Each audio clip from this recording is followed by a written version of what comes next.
கலை astro channel நேயர்கள் அனைவருக்கும் வணக்கம். இன்னைக்கு நம்ம என்ன பார்க்க போறோம்னு பார்த்தீங்கன்னா 2025ஆம் வருடத்திற்கான பிப்ரவரி மாத ராசி பலன்கள் பார்க்க போறோம்.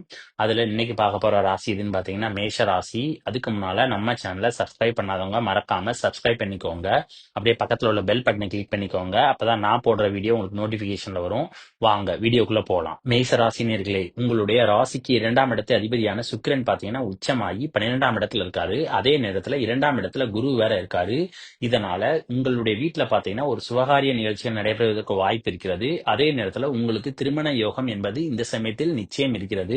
அதன் மூலமாக உங்களுக்கு ஒரு விரைய செலவுகள் காத்து கொண்டிருக்கிறது. இந்த திருமணத்தின் மூலம் நீங்கள் எதிர்பாராத சந்தோஷங்களை அனுபவிக்க போகிறீர்கள். இந்த சமயத்தில் தங்கம் வாங்கக்கூடிய யோகம் என்பது உங்களுக்கு இருக்கிறது. அதே நேரத்தில் தங்கம் உங்களுக்கு வந்து சேரக்கூடிய யோகமும் இந்த சமயத்தில் இருக்கிறது. ஆரம்ப கல்வி படிக்கிற மாணவ மாணவனுடைய படிப்பு எப்படி இருக்குன்னு பாத்தீங்கன்னா ரொம்ப சூப்பரா இருக்கும். நல்ல மார்க் வாங்குவாங்க. அதனால அவங்கள பத்தி ரொம்ப கவலைப்பட தேவையில்லை. வருமானங்களும் பாத்தீங்கன்னா உங்களுக்கு நிறைய வரும். அதே நேரத்துல வருமானத்திற்கு ஏற்ற அளவு பாத்தீங்கன்னா செலவுகளும் உங்களுக்கு காத்து கொண்டிருக்கும். நண்பர்களுடன் கூடிய கூட்டு தொழில என்னன்னா விரயங்கள் ஏற்படுவதற்கான வாய்ப்பு இருக்கிறது. அதே நேரத்துல உங்களுடைய மனைவி அல்லது கணவனுக்காக பாத்தீங்கன்னா நீங்க செலவுகள் செய்ய வேண்டிய சூழ்நிலை ஏற்படும். இந்த நேரத்துல உங்களுடைய உறக்கம் பாத்தீங்கன்னா நிம்மதியான உறக்கம் இருக்கும். அதே நேரத்துல பாத்தீங்கன்னா ரொம்ப குதூகலமாகவும் இருப்பீர்கள். உங்களுடைய ராசிக்கு 6ஆம் வீட்டுல கேது இருக்கிறதுனால பாத்தீங்கன்னா வேலை பார்க்கும் இடங்கள்ல உங்களுக்கு பெருசா இம்பார்ட்டன்ஸ் அந்த அளவுக்கு கொடுக்க மாட்டாங்க. அதுக்கப்புறம் உங்களுக்கும் மேலதிகம் பாத்தீங்கன்னா அப்பப்ப கருத்து மோதல்கள் என்பது வந்து போகும். ஆனால் குருவினுடைய அருள் இருக்கிறதுனால பாத்தீங்கன்னா எவ்வளவு மோதல்கள் வந்தாலும் பாத்தீங்கன்னா பிரச்சனைகள் எல்லாமே வந்த வேகத்தில் தீர்ந்துவிடும். திரேஸ்தான அதிபதியான குரு பாத்தீங்கன்னா 2ஆம் இடத்துல இருந்து 8ஆம் இடத்துல பாக்குறாரு. இதனால கடன் வாங்கக்கூடிய சூழல் ஏற்படலாம் அல்லது நோய் நொடிகள் ஏற்படுவதற்கான வாய்ப்பு இருக்கிறது. இந்த 8ஆம் இடத்த அதிபதி செவ்வாய் வக்ரமாக இருக்கிறதுனால வெளியிடங்கள்ல செல்லும் போது கவனமா இருக்கணும். இல்லைன்னா விபத்துக்கள் ஏற்படுவதற்கான வாய்ப்பும் இருக்கிறது. உங்கள் ராசிக்கு 10ஆம் இடத்து அதிபதியான சனி பாத்தீங்கன்னா ஆட்சியாகி 11ஆம் வீட்டுல இருக்கிறாரு.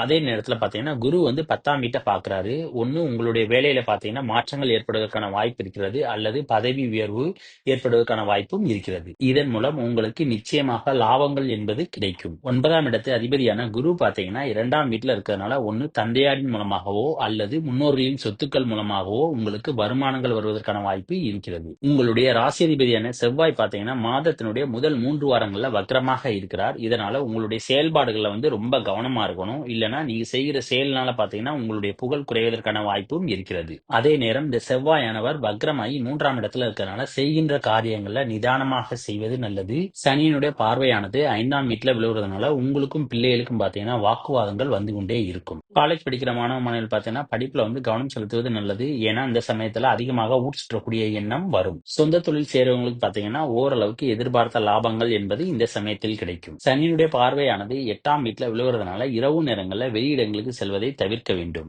கேதுவினுடைய பார்வையானது உங்களுடைய ராசிக்கு 4ஆம் வீட்டுல விழுவுறதுனால உங்களுடைய உடல் ஆரோக்கியத்திலும் தாயாரினுடைய உடல் ஆரோக்கியத்திலும் கவனமாக இருக்க வேண்டும். உயர்கல்வி படிக்கிற மாணவ மாணவிகள் பாத்தீங்கன்னா படிப்புல ரொம்ப கவனம் செலுத்தணும். ஏன்னா கேதுவினுடைய பார்வை இருக்கிறதுனால படிப்புல பெரிதான அளவுக்கு இன்ட்ரெஸ்ட் என்பது இருக்காது. 6ஆம் இடத்து அதிபதியான புதன் பாத்தீங்கன்னா சனியோட சேர்ந்து இருக்காரு. அதே நேரத்துல 6ஆம் இடத்துல கேது இருக்கிறதுனால உங்களுக்கும் தாய் மாமனுக்கும் பாத்தீங்கன்னா மனக்கசப்புகள் வந்து போகும். காதலிக்கிற மேஷ ராசினியர்கள் பாத்தீங்கன்னா காதலர்களுக்கு இடையே பாத்தீங்கன்னா கொஞ்சம் விட்டு கொடுத்து போவது நல்லது. ஏன்னா உங்களுடைய 5ஆம் இடத்து அதிபதியான சூரியன் பாத்தீங்கன்னா சனியோட இருக்காரு.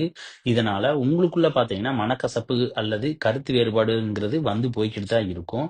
யாராவது ஒருவர் விட்டு கொடுத்து செல்வது நல்லது. தரகு தொழில் மற்றும் கமிஷன் தொழில் பார்க்கிறவங்க பாத்தீங்கன்னா கவனமா இருக்கணும். ஏன்னா உங்களுக்கு விரயங்கள் ஏற்படுவதற்கான வாய்ப்பு இந்த சமயத்தில் இருக்கிறது. 8ஆம் இடத்து அதிபதியான செவ்வாய் பாத்தீங்கன்னா வக்ரமாய் 3ஆம் இடத்துல இருக்காது. இதனால உங்களுக்கு மன சஞ்சலங்கள் என்பது இந்த சமயத்தில் நிச்சயம் இருக்கும். ராகுவினுடைய பார்வை பாத்தீங்கன்னா 2ஆம் வீட்டுல விழுவுது. அதனால உங்களுடைய பேச்சுகள்ல என்னன்னா குடும்பத்துல பேசும்போது கொஞ்சம் கவனமா இருக்கணும்.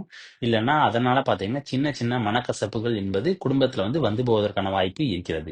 ஆக இந்த பிப்ரவரி மாசத்துல பாத்தீங்கன்னா உங்களுக்கு எந்த அளவுக்கு நன்மைகள் இருக்கிறதோ அதே அளவுக்கு பாத்தீங்கன்னா தீமைகளும் இருக்கிறது. அதனால இந்த தீமைகள் நடக்கிற விஷயங்களை பாத்தீங்கன்னா கொஞ்சம் கவனமாக இருந்தீங்கன்னா நீங்க முன்னேறலாம்.